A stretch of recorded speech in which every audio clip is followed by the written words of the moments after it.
Any good Money in the Bank briefcase should be beat up, Larson. Why don't you go ahead and bust out the first what if today? What if I put my fist through this to get the first one? I'm not going to do that. You're going to hurt yourself, man. You're going to hurt yourself. This is your personal property. I'm not going to do that. Oh, you're so loud. So aggressive. This one's from MC Seminole Runner. What if Hogan versus Flair at WrestleMania 8 actually happened as planned? What if that was their first pay-per-view? Try getting the garbage over there. Or the mug above it. Let me get the mug behind the vitamin bottle there. Try the mug. Oh, I almost got the garbage, though. Yeah, rejected by garbage. Well, I'm shooting these days. What was it? What if Hogan versus Flair was the match at Mania 8 and they didn't wait till Bash at the Beach, 94, to have their first pay-per-view match? So as Flair walked into that WrestleMania as champion, he ended up facing Macho Man. Macho Man beat him for that belt. What if it was Hogan instead? You know, the thing was like, oh, maybe the house show match that they had weren't drawn as well, or whatever the story was. Put that aside. Yeah, Vince was like, let's go with Hogan versus Flair, former NWA, the real world's champion. Yeah. Now the WWF world champion. Yeah. Versus Hulk Hogan. Who won? Because it was Hogan versus Sid that year, and it was supposed to be Hogan's retirement match. Yeah, it was. They were playing up like it was Hogan's retirement match. Oh, they did the Wonk finish with like Warrior came back, huh? Yeah. Since Hogan was allegedly on his way out, they brought Warrior back to fill the Hogan void. Yeah, that didn't work. No, of course not. Yeah, Hogan was back a year later and won the title.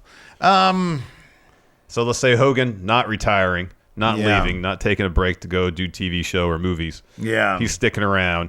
And everybody is like, you got to do Flair versus Hogan. You have NWA's greatest superstar of the 80s versus WWE's greatest superstar of the 80s on a collision course. Do you recall if the Hoosier Dome? Do you recall if their 94 match was like any good? Of course not. Hogan sucks. Yeah, Ric Flair knows how to wrestle though. But Hogan sucks. At the end of the day, every Hogan match, guess what it turns into? A Hogan match. Yeah, I know. His match against Macho Man at WrestleMania 5 is like half a decent bout because Macho Man's awesome. What if Ric Flair pulled Hogan aside? He's like, look, brother, I'm going to put you over, okay? But I want you to wrestle like you did in New Japan. Yeah, right? What if he was like, look, I've seen tape of you in New Japan. I think you should, you should wrestle, although this is a year before those tapes. Steve, I got a hot take for you. Yeah, go ahead. Wrong show, but okay. The bar for Hogan wrestling, I wish you could zoom in. Maybe you can cut in on me. The bar for Hogan's wrestling is so low. Yeah. Even the New Japan stuff is not that impressive. Okay, but that's the thing. Like, he's actually doing moves and stuff. It's like the most rudimentary wrestling stuff, though. A drop toe hold. But listen. Innovative. If Hogan was doing those rudimentary moves and Flair was able to, like, craft, like, this epic story, and he brings over Macho Man, is like, hey, Macho Man, help us. Get the legal pads out. Get the legal pad out. Yeah. Help us craft this epic story. Oh, yeah, all right, where do you want to begin? And then they come together, and then, like, mid-match, Hogan's like, doesn't work for me, exactly. He's going to Hulk out, boot, leg drop, 1, 2, 3. What you going to do? That's what's going to happen. Yeah. I mean, look, that would have been the match. It might have gone down. Look, man, if people to this day, they're still like, oh, yeah, that Ultimate Warrior Hogan match in Toronto, that was really good. Like, it was dog shit, but it was like they overperformed their very low, like, expectations. It was, that match was all atmosphere because the arena, the stadium, was electric for that match. They really wanted to see it, so the atmosphere was really like good. Rock Hogan, yeah. You know? Yeah, I don't know. If they were able to promote that match properly and get the arena in the same state of mind as it was, they get the Hoosier Dome rocking. Yeah, sure. Then maybe it'd go down, and you got Flair who actually can wrestle. Maybe it'd go down as like as an all-time classic. I think there is at least the possibility that at the end of the day, people would look back on that match incredibly fondly, and maybe would have made WrestleMania 8 a bit more iconic than like the two co-main event situation. I think that's a possibility. Tops 3.25 stars, Steve. 3.25, you say? Tops. What did Hogan Warrior get? Well, probably less than that. The wrong show. That's the Meltzer rating. All right, let's see. You're the wrong here. show. Or Tilt Me says, what if Vince was still in charge of creative and The Rock still found his way on the board of directors within TKO? Would The Rock still have his current heel run? So that's a good question. No, it'd be Rock Roman. They wouldn't have changed. If there was going to be Rock Roman coming into with Rock joining the board of directors, I don't think Vince would have budged at this point. Well, so yeah, like Vince, in his mind, he knows best. Yeah. And he would have. Hold on, wait. We're still talking about this one. I'm just grabbing. Goodness. I'm eager. Oh, so close. You overshot it. So, if Vince was still around, I feel like this is probably what would have happened, because remember what happened like the year before, or like, what was it, 38 or 39, whatever one that McMahon was still wrestling at. Remember that was 39. That was 38. Last year was 39. Wasn't 38? You're right. You're right. Where he somehow defeated Pat McAfee. So he would have been like, The Rock's back. So, I'm getting flashbacks to the Attitude Era right now. So, I don't like where this is going. The night 2 main event would have ended up being a triple threat match. He somehow, like at the Royal Rumble, Roman Reigns' huge streak would have been done with. His reign would have been done with. And that title would have gone to The Rock. They'd have done Rock Roman at the Rumble. Rock walks into WrestleMania and we get a triple threat. Rock, Stone Cold Steve Austin, and Vince McMahon for the WWE title. That would have been the match at WrestleMania 40. That would have happened. God. I advise you not to do that. Let's just move on, because I don't want to imagine that. I'm just doing noises right now. Yeah. I'm just doing like puke noises. Yeah, it's the same thing. That's where I get my McMahon. 7 Walrus Gaming. What if Damian Sandow was successful in cashing in Money in the Bank on Cena for the World Heavyweight Championship? Man, I still maintain Damian Sandow could have been like he could have been a Mount Rushmore guy. He could have been incredible. He could have been a Mount Rushmore wrestler. Ooh, to the right. Yeah, man, I think it would have been cool. I think that would have been really cool. Have him do like kind of a custom big gold belt with like a brown strap on it. Yeah. It's or like a burgundy, whatever. Yeah. Like a leather bound book. Yeah. I think like his briefcase was. Yeah, that'd be it's great. funny because when I brought this up before, sometimes I'll get comments from people saying, no, look what he did outside WWE. Sometimes WWE is just a perfect fit for a performer, and they can't really replicate that outside WWE. Also, sometimes when someone comes upon a character that resonates with them and they perform it so well, it's hard to go back to the well and find something that's so perfect for that particular performer. Yeah. To work on a character for so long like he did with Sandow, and then have to go back to the drawing board when he went to Impact. Yeah. It's hard to do. Especially in Impact when others like, hey, just shoot on WWE. Yeah. But imagine like he went to Money in the Bank, instead of losing 12 of his 13 matches, he wins 12 of his 13 matches, and he goes against Cena and Cena's like, all right, this guy's legit. I just can't go out there and embarrass him. Yeah, right. Like what actually happened. Yeah.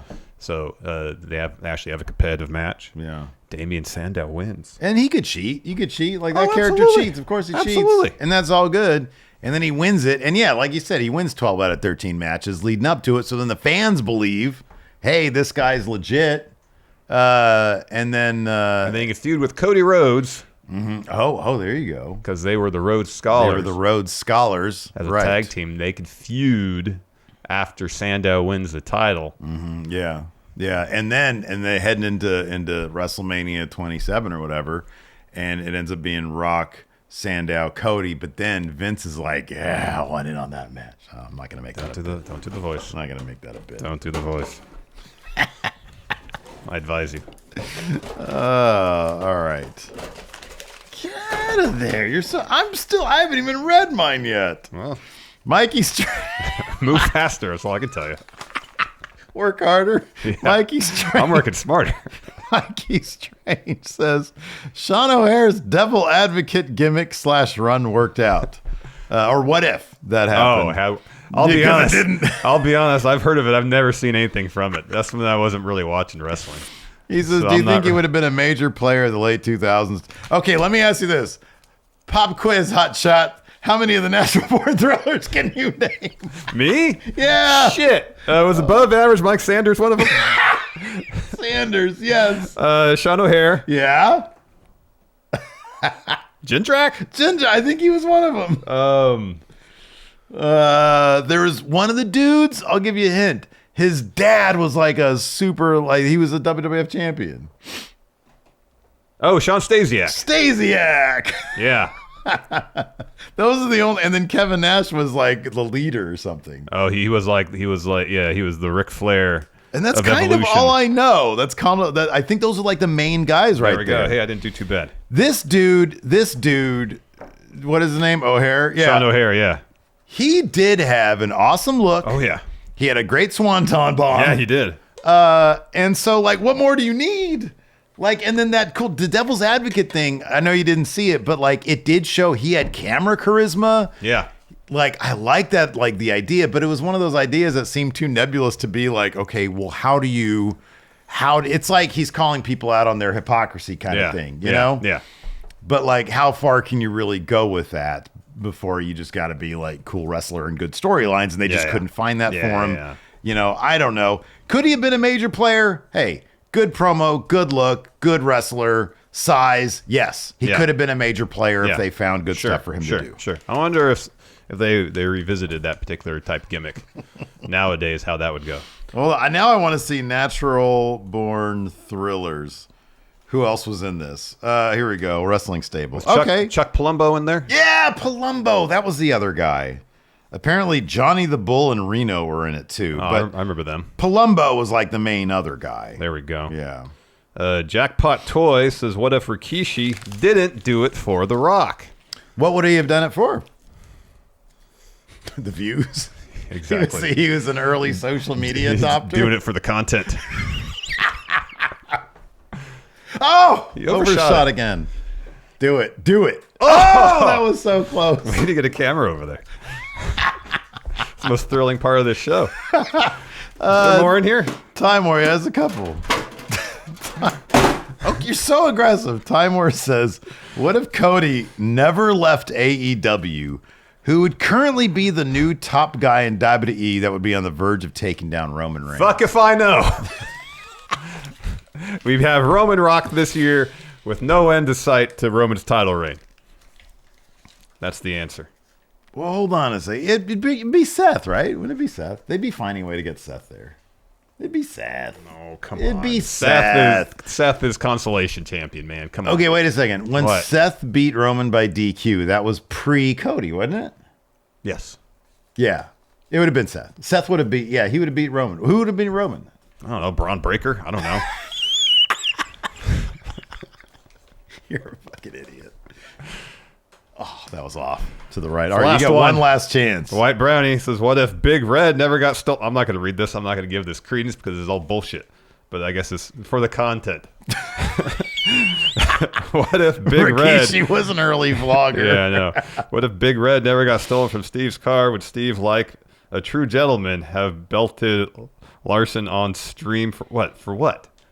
Well, you belted me what? Like hit me or give me the belt? I don't think get it it. means I, crown you champion. I put the Well, belt that's on what you should have done, but then you faked this car. The belt was stolen from my car bullshit. I didn't fake anything. You did. You fessed up to it. Man, I showed you the spot at Winco where it happened. I showed you the spot. I wasn't going to go in anyway. I don't know what you were trying to block my shot for.